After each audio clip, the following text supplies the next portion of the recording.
So you started growing tomatoes, you're growing up a trellis, and now it's time to prune them, but you're not quite sure what to do. Don't worry, it's super simple. So let's jump in and I'll show you what to do here. So right here I have a husky cherry red tomato plant.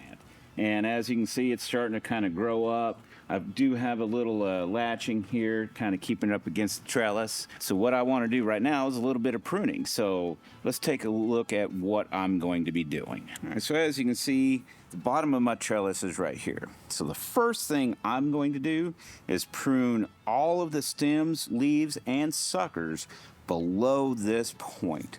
And all we're going to do is take our shears and cut them off. Now you technically can pinch these off. That works just fine, and sometimes I do that. You got to be careful though, because sometimes when you pinch, you'll get a little piece of the skin that still kind of sticks on, and it kind of peels it off. Almost like, you ever have something on your thumb here, and you got to kind of rip it off, and all of a sudden it takes like half your thumb with it. It's kind of the same thing. What that does, of course, is damages the stem. We don't want that.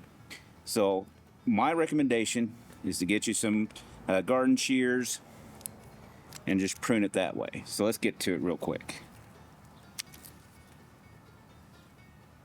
One thing to point out real quick when I talk about a sucker, right here, if you can see this right here, this is, so you have your main stem, this is a branch, and right in this armpit is another offshoot. That is the sucker. I'm actually going to cut this whole thing off here. So this part, imagine the stem is like this. My finger's the stem. This is the branch. This is the sucker. It's almost like another plant that's growing out of the armpit. Now normally you wouldn't cut off the whole branch and the sucker. You would just cut that sucker out, leave the branch. Again, we're pruning everything below the trellis line here, so I cut the whole thing off. But I'm actually going to save, I'm going to cut this off here. I'm going to save this sucker. And that's going to be a project I'll talk about here in just a moment. Down here's another sucker. I'm actually going to do the same thing. Well, that came apart.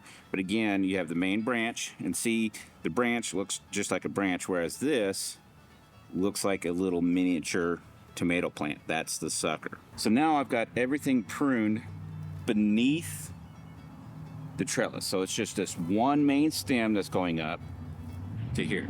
Why am I doing this? Well, again, bottom of the trellis, down, I've pruned everything. This leaves this one single stem. This is going to help create additional airflow, which will help against things like powdery mildew, things of that nature. All right, so now that I've done that, I'm going to go through the rest of this plant, and what I'm going to do is find some additional suckers, if there are any, and prune those as well. So like right here, I have a little sucker. So I'm just going to get in there real carefully with these shears. Sometimes it helps with smaller scissors. I'm just going to cut that out of there. You can see here's another small one. This one I'm going to pinch because it's tiny. If they're little bitty, you can pinch them off. We do have a couple of suckers that I'm technically going to let go. So like right here, this is actually a sucker. Just like technically, oh, so this right here technically is a sucker, okay? But it's a pretty big size sucker.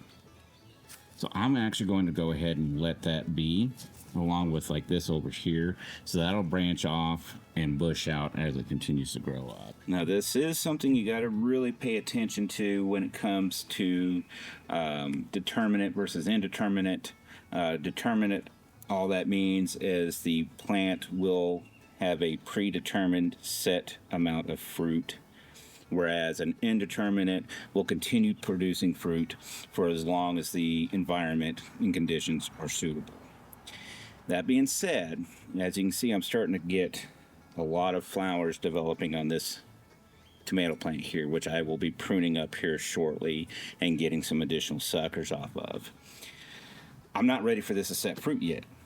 So just like with the suckers, I'm going to come in here and I'm going to snip these right off.